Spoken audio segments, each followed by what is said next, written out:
Someone out there is running from your own self-help. And the reason that is happening is because you know you have the answer within you, right?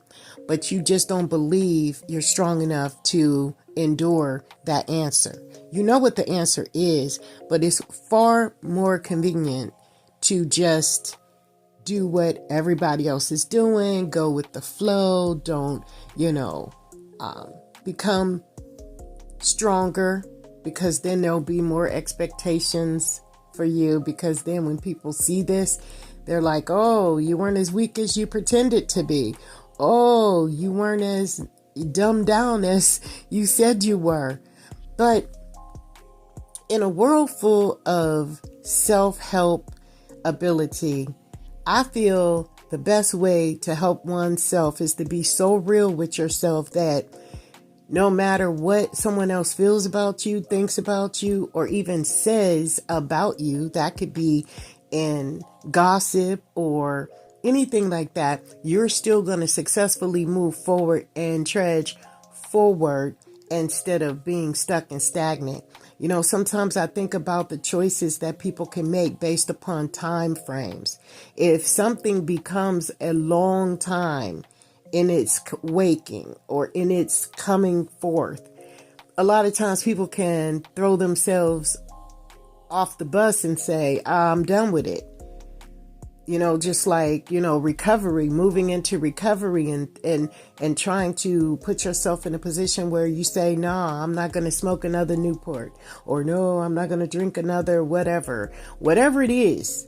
I'm not going back to that toxic relationship. I'm not going back to that toxic job, or I'm going to allow that toxic child to just do what they do. You know what I'm saying?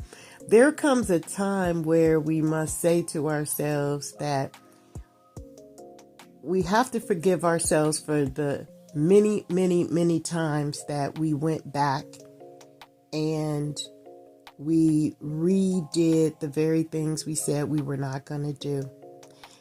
Because of practice, because of processing, because of the mindset and the way that peer pressure works and bullying and lifing happens, many times we will go back to the very thing that we know we should not be going back to, only because we have removed self-help from the process. We've lied to ourselves so many times till the lie feels like the truth. And these are the reasons why people run from self-help. It's easier to play the part that, oh, I'm a victim. I am, here or there or wherever we are in our world. But we say to ourselves, in recovery, you have to acknowledge the fact that, yeah, I had to make some changes. Meaning that you're already actively making a change. You're already stepping into success. You're already moving into the mindset, right? So self-help under Dr. Dorina Shine's book of inspirational quotes and wisdom. You can find it on Google, on any platform.